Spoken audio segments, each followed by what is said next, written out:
క్రీస్తునందు ప్రియులైన సహోదరి సహోదరులకు ప్రభువైన యేసుక్రీస్తు వారి దివ్యనామములో శుభాలు తెలియజేస్తున్నాను. ఈ దినము వాక్య భాగము యోహాను సువార్త 19వ అధ్యాయము 17వ వచనము నుంచి 27వ వచనం వరకు ధ్యానించుకుందాము. యేసును సిలువ వేట గురించి మనం ఈ వచనాల్లో చూడవచ్చు. సిలువ శిక్ష పొందిన నేరస్తులు తమ సిలువను తామే మోసుకొని సిలువ వేసే స్థలానికి వెళ్ళాలి. మొదట యేసు తన సిలువ తానే మోసాడు. అయితే కొరడా దెబ్బల వలన బహు బలహీనుడవ్వడం చేత కురేనీయుడైన సీమోను అను ఒకని చేత బలవంతంగా ఆ సిలువను మోయించారు. సిలువ వేసే స్థలానికి వెళ్తున్న యేసును చాలామంది వెంబడించారు. స్త్రీలు ఆయన కొరకు ఏడ్చారు. అయితే యేసు వారితో, యెరూషలేము కుమార్తెలారా, నా నిమిత్తము ఏడవకుడి, మీ నిమిత్తమును మీ పిల్లల నిమిత్తమును ఏడువుడి అని చెప్పాడు. తర్వాత యేసు రోమీయుల చేత యెరూషలేము నాశనం అవ్వడం గురించి ప్రవచించాడు. ఆ దినాల్లో పిల్లలైన వారే ధన్యులు, ఎందుకంటే వారు తమ పిల్లల శ్రమను చూడరని చెప్పాడు. దానివలన వారు సులువుగా పారిపోగలరు. హోషేయ ప్రవచించినట్లు రోమీయులు పెట్టే శ్రమలు అధికమవ్వడం వలన జనులు కొండలను తమపై పడి తమ శ్రమను అంతము చేయమని కోరుతారు. వారు చచ్చిన మ్రానుకే ఇలాగ చేసినలా ఎండిన దానికేమి చేయుదురో అని యేసు చెప్పాడు. అనగా రోమీయులు నిర్దోషి అయిన యేసునే సిలువ వేస్తున్నారు. యెరూషలేములో యేసును చంపి దోషులకు యూదులకు ఇక ఏమి చేస్తారో అని దీని అర్థము. గొల్గతా అనగా కపాల స్థలము. ఇది యెరూషలేము బయటనున్న కపాలపు ఆకారము గల ఒక చిన్న కొండ. స్త్రీలు ఆయనకు చిరక కలిపి ద్రాక్షారసం నిచ్చిరి. బోలము మత్తు పదార్థం వంటిది.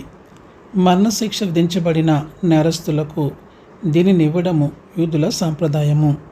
అయితే ఇది బాధను మరిపింపజేస్తుంది గనుక యేసు దానిని త్రాగలేదు. ఆయన ఏ ఔషధ సహాయం లేకుండా శిలువ శ్రమను పూర్తిగా అనుభవింపదలిచాడు.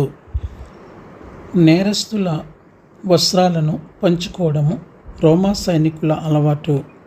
యోహాను సువార్త 19వ అధ్యాయము 23-24 వచనాల ప్రకారము ఆయనను సిలువ వేసిన 4 సైనికులు వాటిని 4 భాగాలుగా చేయాలి. అయితే యేసు అంగి కుట్టు లేక ఒకే వస్త్రముగా ఉండటం వలన వారు దానిని చింపి 4 భాగాలు చేయకుండా చీట్లు వేశారు. ఈ విధంగా కీర్తన 22:18 ప్రవచనము నెరవేరింది. యేసు సిలువ వేయబడుతున్నప్పుడు 4 స్త్రీలు అక్కడ నిలువబడి కనిపెట్టుకొని ఉన్నారు. ఒకరు యేసు తల్లి మరియా.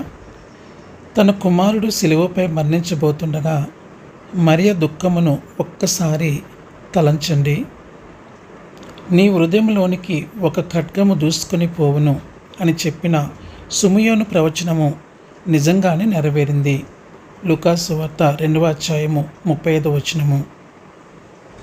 సిలువ దగ్గర ఉండిన 2వ స్త్రీ యేసు తల్లి సహోదరి. కొంతమంది బైబిల్ పండితులు ఈ సహోదరి సలోమి అని నమ్ముతారు. ఆమె యాకోబు యోహానులకు తల్లి. వారు జెబెదయి కుమారులు. అలాగైతే యోహాను యేసుకు బంధువవుతాడు. సిలువ దగ్గర నిలిచిన 3వ స్త్రీ వేరొక మరియా, క్లోఫా భార్య. ఈ క్లోఫా లూకాసు సువార్త 24:18 వచనంలో పేర్కొనబడిన క్లయోఫా ఒకటేటనేది కొందరి పండితుల తలంపు. సిలువ దగ్గరనున్న 4వ స్త్రీ మగ్దలేని మరియా. స్నేహితులారా, గమనించండి, ఆయన చనిపోతూ కూడా యేసు తన తల్లిని గూర్చి ఆలోచించాడు. యేసు ఎక్కువగా ప్రేమించిన శిష్యుని దగ్గర, అంటే ఈ సువార్త వ్రాసిన యోహాను దగ్గర ఈమె నిలిచి ఉన్నది. కాబట్టి ఆయన తల్లితో, అమ్మా, ఇదిగో నీ కుమారుడు అని అన్నాడు. అనగా అప్పటి నుండి యోహాను నీ సొంత కొడుకు వలె ఉంటాడు, నిన్ను పరామర్శిస్తాడు అని అర్థము. దీని నుండి మనము యేసు తండ్రి యోసేపు అంతకుముందే చనిపోయి ఉంటాడని, లేకపోతే ఆయనే యేసు తల్లికి బాధ్యత వహించేవాడని అర్థం చేసుకునవచ్చు.